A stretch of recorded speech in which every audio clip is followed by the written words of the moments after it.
Hey guys, let's get more news about Miami Heat, but first, don't forget to subscribe and leave your like. Jalen praises Celtics' young stars after win over Heat. The Boston Celtics needed their supporting cast to step up with 4 of their top 8 sidelined for Monday's game versus the Miami Heat. Sure enough, the Stay Ready crew lived up to its name. With Jrue Holiday, Al Horford, Kristaps Porzingis, and Sam Hauser out, Boston got contributions from several role players in its 108-89 victory over its Eastern Conference rival. Jordan Walsh made his second NBA start. Peyton Pritchard dropped 25 points to mark his 4th straight game with at least 20 off the bench. Luke Cornett tied a career high with 6 blocks. Drew Peterson played 23 minutes for the second consecutive night after previously playing only 30 minutes for his entire NBA career, and he finished with 7 points and 7 boards. Neemias Queta added 4 points, 7 rebounds, and 2 blocks in 15 minutes. Rookie Baylor Shireman even got some run late in the 4th quarter alongside J.D. Davison and Jaden Springer, with the win all but sealed. Celtics star Jaylen Brown, who led the way with a game-high 29 points, had high praise for the second unit after the game.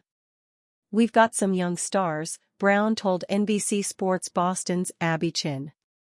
"Shout out to our development team. They come in and they get to work.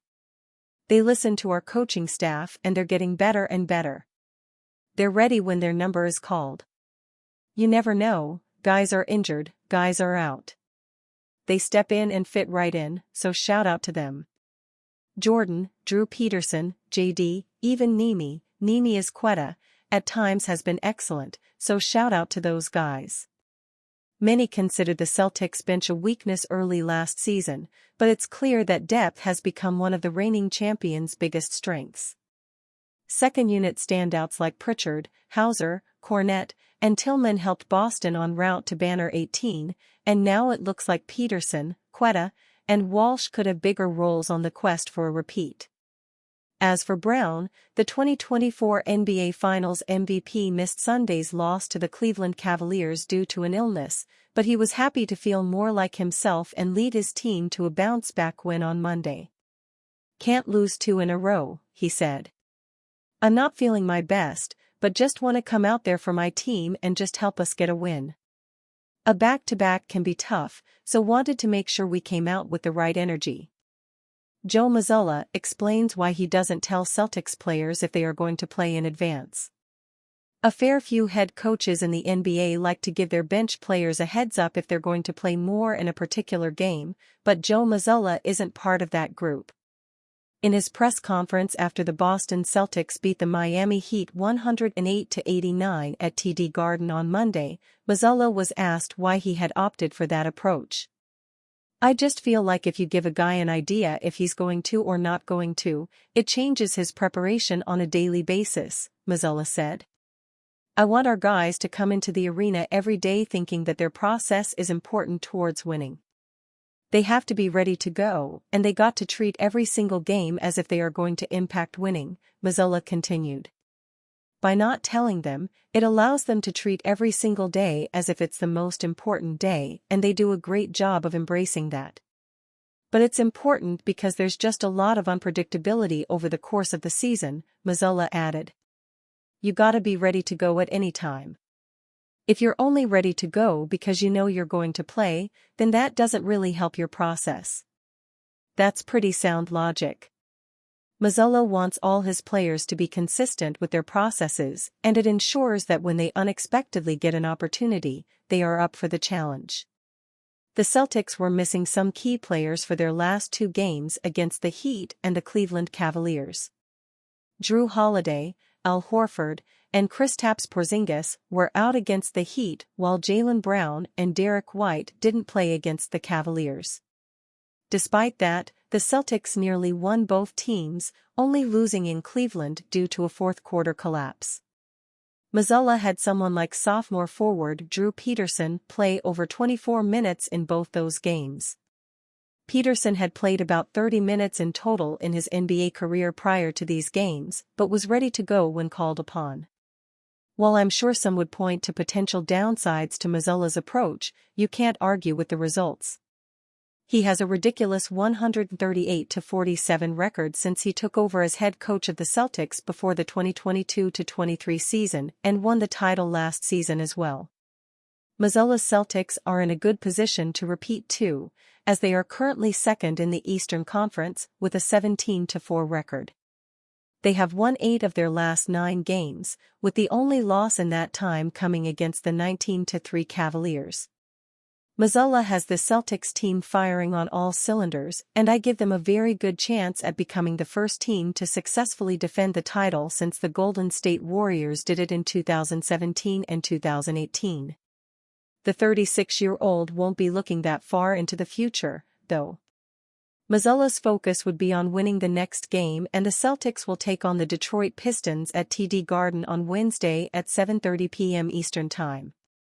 They won the first meeting between these teams this season 124-118, and I expect a more lopsided scoreline this time around. Dallas Mavericks and Houston Rockets revealed as potential destinations for Jimmy Butler. As uncertainty grows surrounding Jimmy Butler's future with the Heat, several teams across the league are weighing the benefits of making a run for the veteran swingman. According to NBA insider Mike Scotto, 2 Texas teams are at the top of the list for Butler and will be waiting with an offer if he splits from the Heat. Within league circles, there's been quiet discourse about whether the Houston Rockets or Dallas Mavericks will eventually land Butler, a Texas native, should he and Miami decide to part ways, wrote Scotto. For now, however, the Rockets are among the top teams with a young core, and the Mavericks remain a contender in the tightly competitive Western Conference. It's also worth noting executives who've checked in on Butler got the impression that Miami wants to figure out their star's future after the season. Butler, 35, is a 13-year NBA veteran who has played various stints over his career. His latest team, the Miami Heat, has come with the most success for Butler, having been to the finals twice since 2020.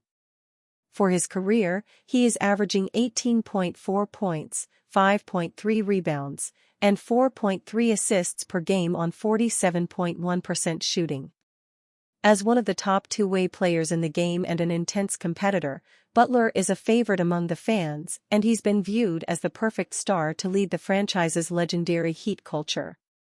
But after several failed playoff runs and a declining performance in the regular season, there are rumblings that both sides are open to a breakup.